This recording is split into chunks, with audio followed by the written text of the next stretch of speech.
Hello, good day to everyone. Welcome to my YouTube channel. For this day, I will give you some tips on how to pass and top the criminologist licensure examination. So before anything else, I would like to introduce myself. I am Reyninho Binaventura Abukay, a licensed criminologist and passed the board exam last March 2012. So it was already 8 years when I passed the board exam. So it was the most important part of my life because I was one of the top notchers.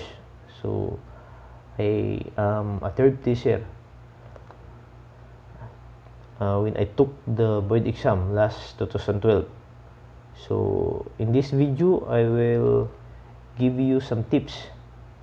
So ano pong mga preparations or mga mind settings na ginawa ko to take the board exam. So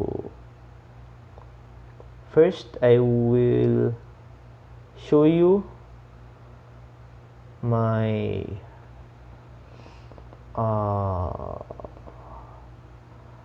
general weight average and rating of the result in my board exam. So this is it. Ang pinakamataas ko pong nakuha is sa criminal jurisprudence, procedure and evidence. So I have a 95%. Then second is yung correctional administration, followed by the criminalistics and sociology of crimes and ethics, then the criminal detection and investigation, then the last but not the least is the law enforcement administration. So I showed you this result so that you will be inspired na mag-prepare ng maayos sa board exam. So ito yung result ko. So first,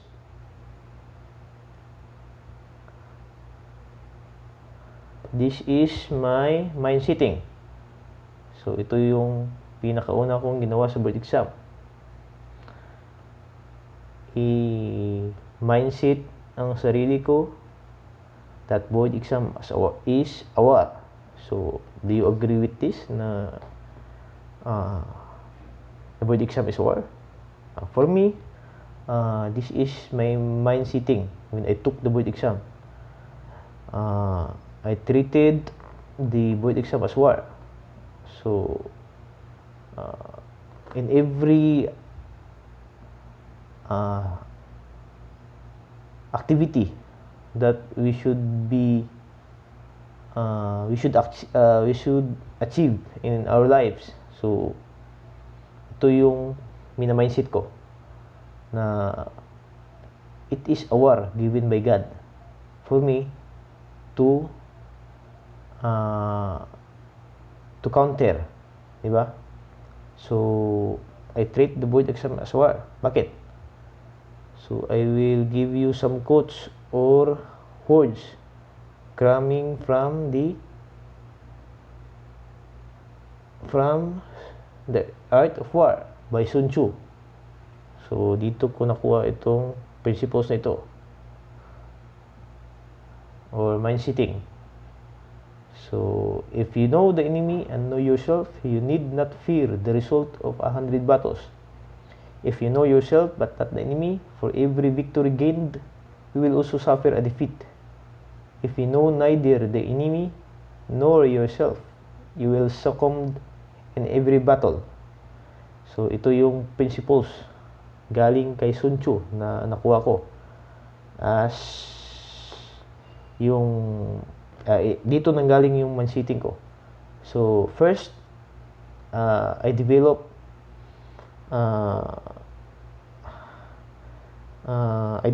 and prepared for the board exam, dapat alam mo yung sarili mo. So, ito yung ginawa ko. Then, alam mo yung enemy mo. So, ito po yun. You should know yourself. How to know yourself? Ito yun. Being prepared physically and psychologically, and you should plan your work and work your plan. So, ito yung ginawa ko. Nagplano ako ng mabuti. Inalam ko yung mga strength and weaknesses ko, especially sa mga subject areas, kung saan ako mahina at saan ako mas comfortable. So, and then, yung enemies ko. Ito yung board exam. Siyempre. Ito yung board exam. Ito yung how to answer the exam. Yung background of the examiner. Then, the mga advantages and mga disadvantages to take the board exam. So, para kasi ito war. Kung ikaw ay pupunta sa war, siyempre, kung hindi ka nag-training ng maayos, kung hindi mo alam yung strength at weaknesses mo, so, para kang fool na pupunta sa laban na wala kang alam sa sarili mo, di ba? Same principle din sa enemies. Kung hindi mo alam yung kalaban, kung hindi mo alam yung terrain, or hindi ka nag-conduct ng surveillance at nag-attack ka ng attack, so siyempre, saan ka pumunta? You suffer defeat in every battle. So ito yung principles ni Sun Tzu na nagamit ko in the preparation for my board exam. Diba?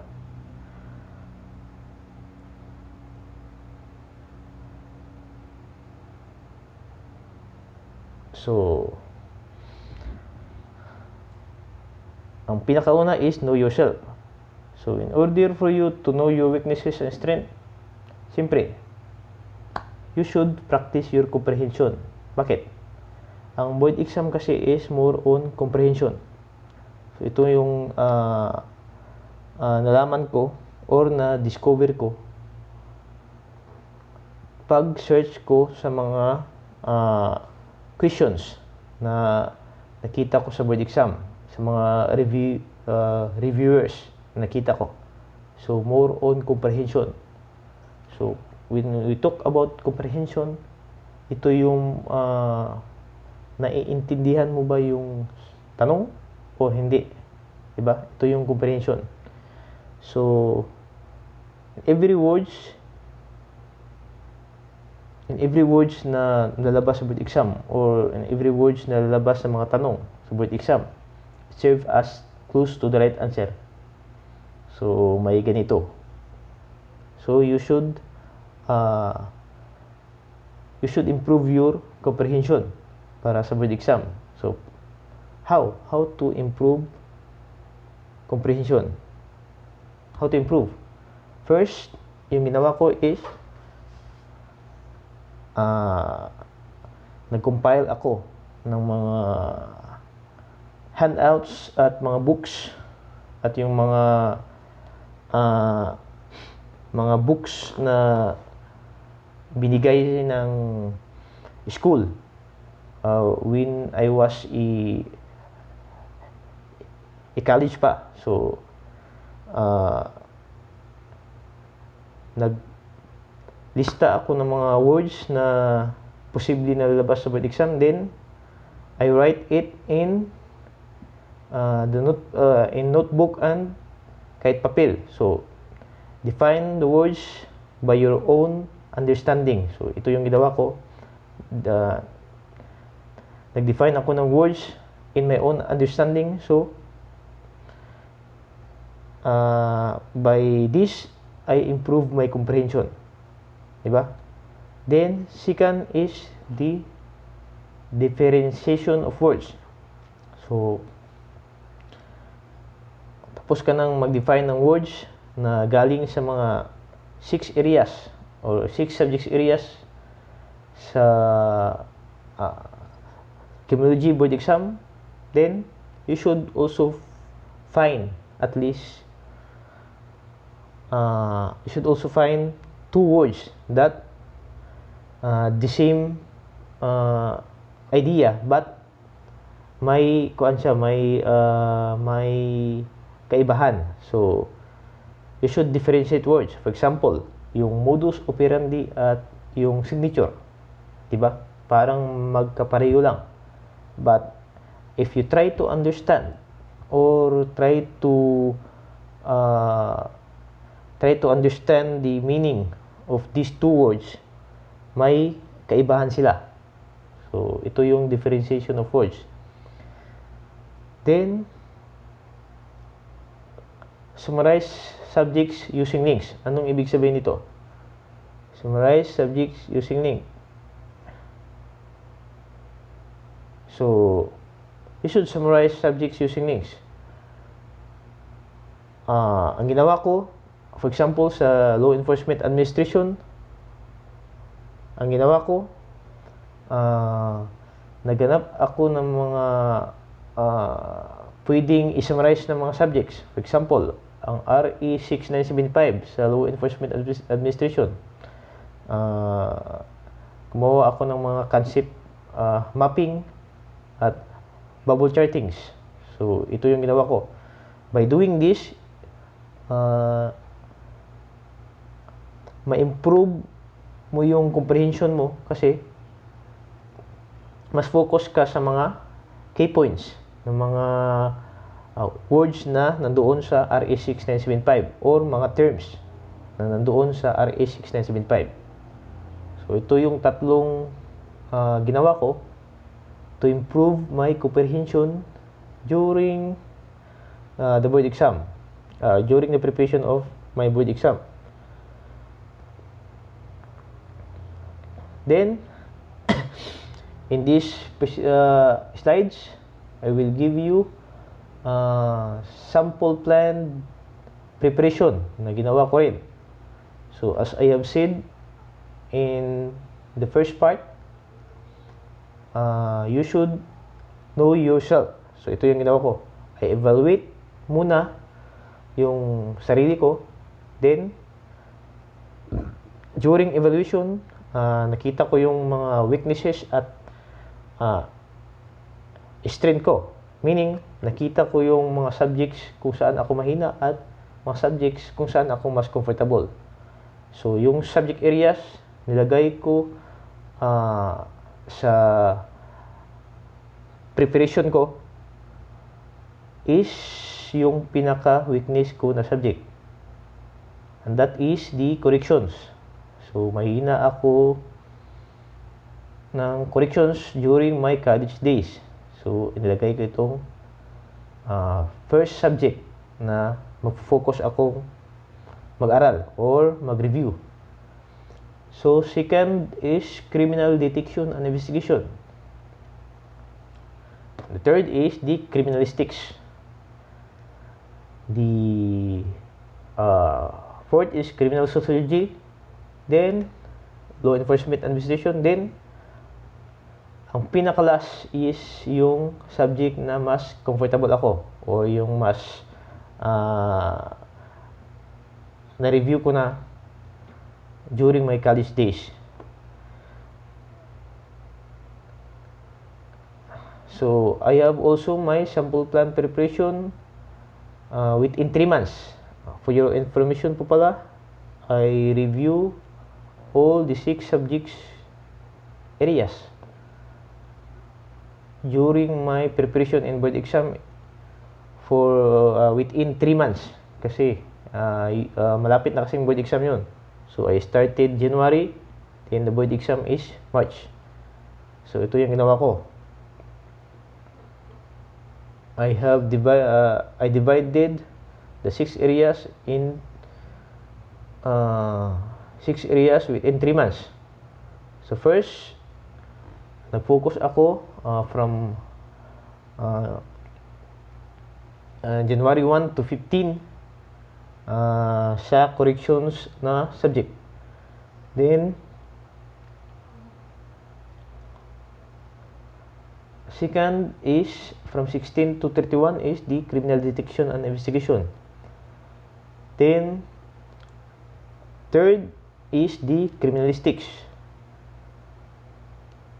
Fourth is the criminal sociology from 16 to 31. So the fifth is the law enforcement administration. Then, ang pinaka-last na subject or ito yung mas comfortable ako na subject is the criminal jurisprudence. So, dinivide ko yung 6 areas into dinivide ko yung 6 areas within 3 months na preparation ko. So, every areas nag-focus ako doon. So, hindi ko pinaghalo-halo. Then, after doing this, nagpahinga na ako. Siyempre, 1 week before the exam, hindi na ako nag-aral at hindi na ako nag-review para fresh na fresh for the board exam. Siyempre, di ba? Then, sample plan preparation. Itong slides na to, ipapakita ko yung daily routine. For example, yung areas na yung subject area na correctional administration from 1 to 15, ito yung daily routine ko. First, 8 a.m. is 8 a.m. from 8 a.m. to 12 noon. Ito yung ginawa kong first subject. Then, ang ginawa ko dito is read, basa, define, differentiate, summarize, and make links. So, ito lang talaga yung ginawa ko. Kahit bumibili ako ng bitsin ba or isda. Kasi yung nanay ko, pinabili ako. So, I also take time to read, define, and differentiate. During this time, from 8 to 12 noon. Then, siyempre, hindi mawala yung break. Lunch break from 12 to 1 p.m. Tinigil ko muna itong pagbabasa at yung mga ginawa, pagbabasa. Yung mga sa subject ko. Then, from 1 p.m. to 5 p.m., yung second subject na naman. For example, ito yung example if yung focus ko na area from 1 to 15 is the criminal detection and investigation, so first subject ko is the fundamentals of criminal investigation from 8 to 12 noon. So, ang ginawa ko nan, read, define, differentiate, and summarize. Then, ang second subject ko is organized crime investigation. So, ganito yung example. Then, from 5 to 6 p.m., break na naman. Muni-muni. Diba? Stop ako nagbasa dito. Then, from 6 p.m. to 10 p.m., practice exam. Ano itong practice exam? Diba? Nag-compile din ako ng mga multiple choice questions at mga practical questions. Either subjective or objective sa mga reviewers. At siyempre sa mga binigay ng school at sa online na mga practice exam. So from 6 p.m. to 10 p.m. ito yung ginawa ko. Hindi ako nagbasa, hindi ako nag-define or differentiate sa mga subject areas, but ang ginawa ko is to evaluate myself, di ba? Kung saan na yung nabasa ko or hindi ko pa alam. So, practice exam. Then, from 10 p.m. to 6 p.m., tulog, siyempre.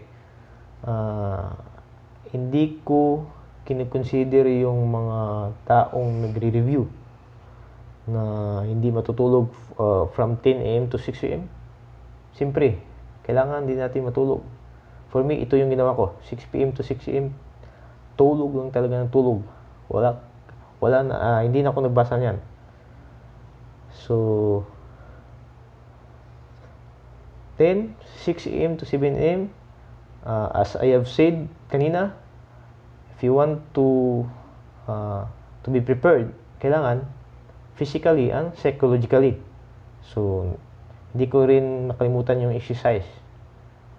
Siyempre, di ba? Then, repeat. So, ito yung daily routine ko. Within 3 months, ito yung ginagawa ko. From Monday, within 3 months nga. From Monday to Sunday. Then, ano itong expect the unexpected? Expect the unexpected. So, anong ibig sabihin nito?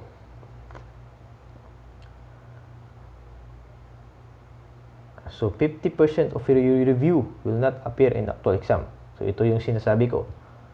So, kailangan mong i-mindset na hindi talaga lalabas yung mga nabasa mo. So, it is only for preparation. Diba? Kailangan mo ring matutunan yung mga current events. Kailangan mo rin you should be aware for the current events sa panahon sa board exam mo, di ba? So, ito yung sinasabi ko. Hindi lahat ng nabasa mo sapat na. Kailangan you should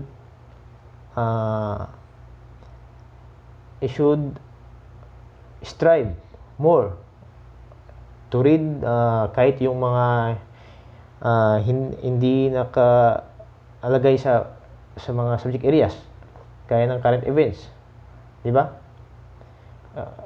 Some kasi ang ibang nag-make ng exam kasi nilalagay din nila yung mga current events at yung mga laws na mga bago. So, expect the unexpected. So, ito yung sinasabi ko, expect the unexpected.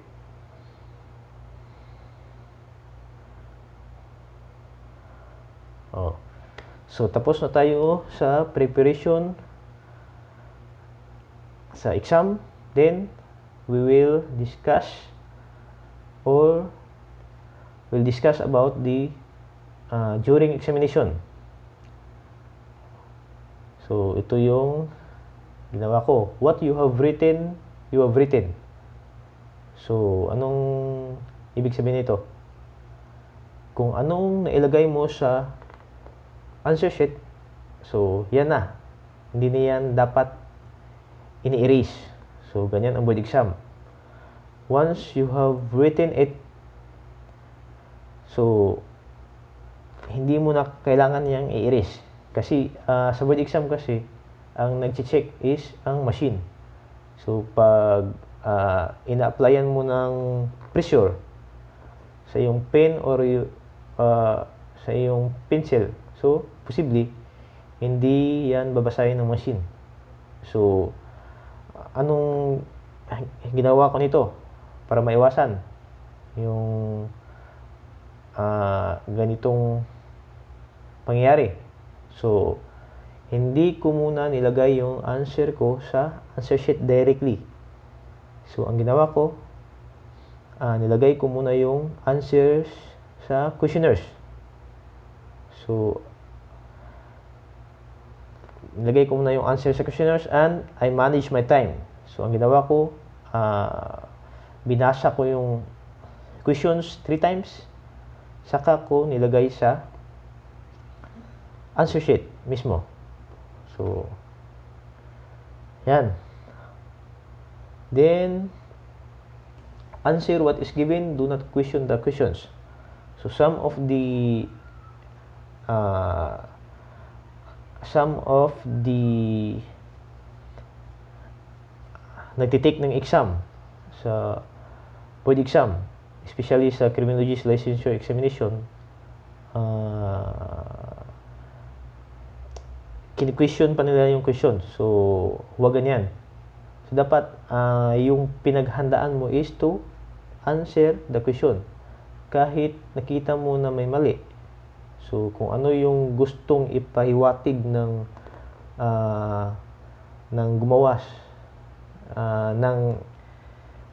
gumawa ng exam. So, yan yung i-answer mo. Diba? Answer what is given. Do not question the questions. So, simple as that. Huwag mo nang pahirapan sarili mo na i-question mo pa yung technical errors na nandyan sa questions. Diba? Then, read questions very carefully. Be aware of the stingers. So, ano yung mga stingers?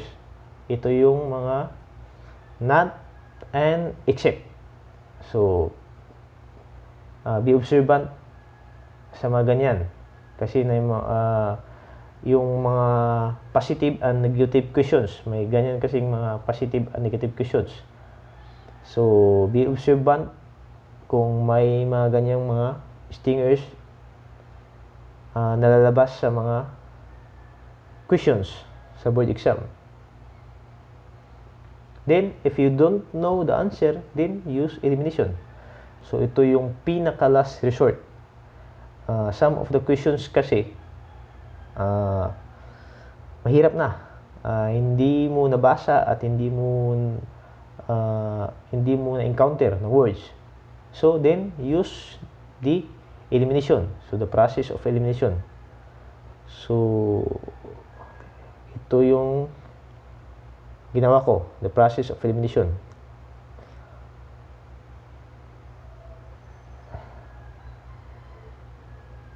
So, which is not a training institute under the Philippine Public Safety College. So, anong answer nyo dito?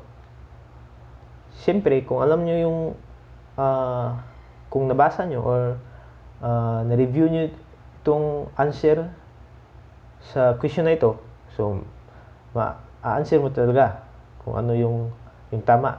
But, kung hindi nyo alam, so, use the process of elimination. Then, as I have said, be observant sa mga stingers. So, ito yung mga stingers. Not and except. Ito. Which is not a training institute. Ito yung mga negative questions. Diba? Under the Philippine Public Safety College. So, yan yung stingers. Then, gaya ng sinabi ko, use elimination if you do not know the answer. Diba? Sa question na ito, ano yung pinaka-the best answer?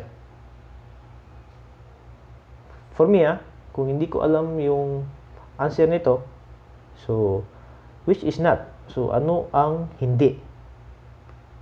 Di ba? Hindi training institute ng Philippine Public Safety College.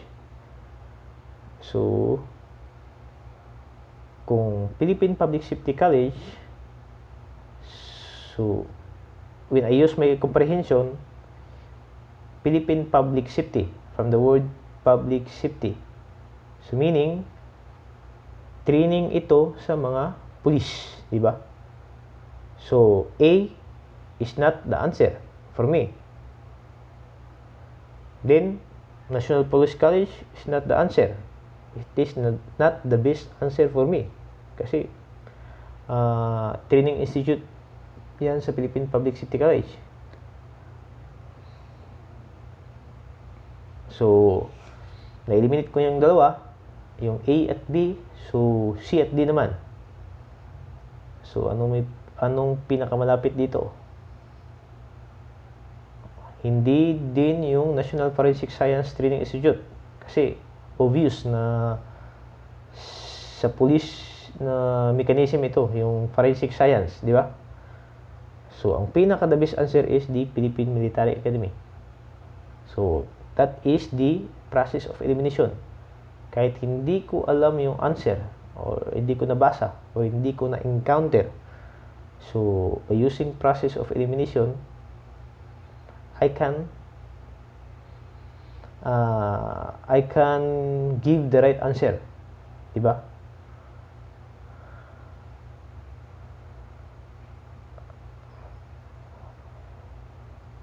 So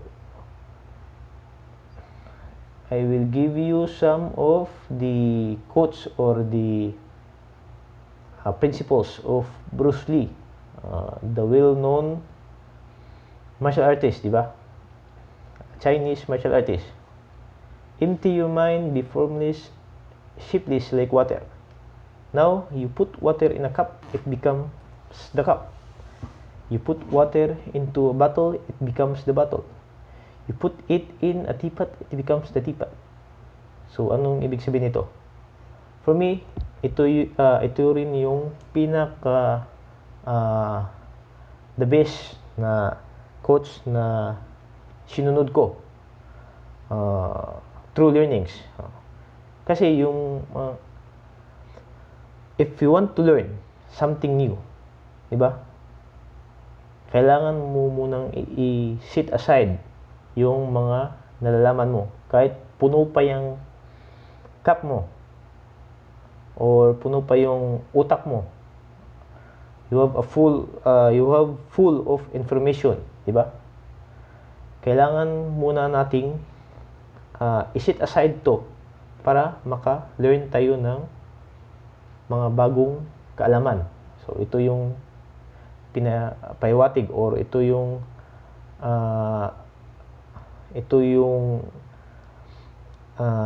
ang quotes ni Bruce Lee, yung pinapahiwatig niya. Kahit saan ka pa pumunta, you should set aside what you have learned, di ba? Try to listen. Kasi pag if you try to listen, siyempre may ma-learn ka na mas advanced or mga bagong kaalaman. So ito yung pinaka the best coach for learning new things for me, Then the last is, I fear not the man who has practiced 10,000 kicks once, but I fear the man who has practiced one kick 10,000 times. So anong ibig sabihin nito? Kung yung pinakaunang coach, ang ibig sabihin is through learning new things, ito, anong ibig sabihin? Mastery and consistency, di ba? Pag gusto mong ma-achieve ang isang bagay, meaning hindi mo kailangang mag-practice ng for example 10,000 kicks once, hindi yan mastery, kasi nawala yung consistency, di ba?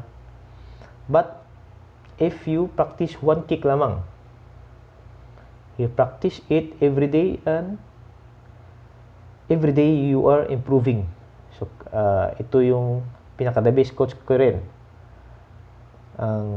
di ba? So consistency is the key for success. Kahit anong exam pa yan, or ano pa yung exam na i-encounter mo, kailangan plan your work, di ba? So that through consistency, ma-achieve mo yung mastery, di ba? Ito yung pinaka the best For example, fundamentals of criminal investigation. Diba? Kung binasa mo fundamentals of criminal investigation 10,000 times, siyempre, pag labas nito sa board exam, automatic, alam mo na kung anong answer. Compare sa fundamentals of criminal investigation, nag-proceed ka na naman sa modus operandi, while hindi mo pa alam ano yung principles ng physical evidence, di ba? So ganyan yun. So ito yung ibig sabihin ni Bruce Lee. At ito rin yung kinuha ko na as a principle para sa board exam. So thank you for watching, and please subscribe to my channel for more videos na may kinalaman sa criminology licensure examination and sa mga subject areas nito. Good day, and may God bless us all. Salamat.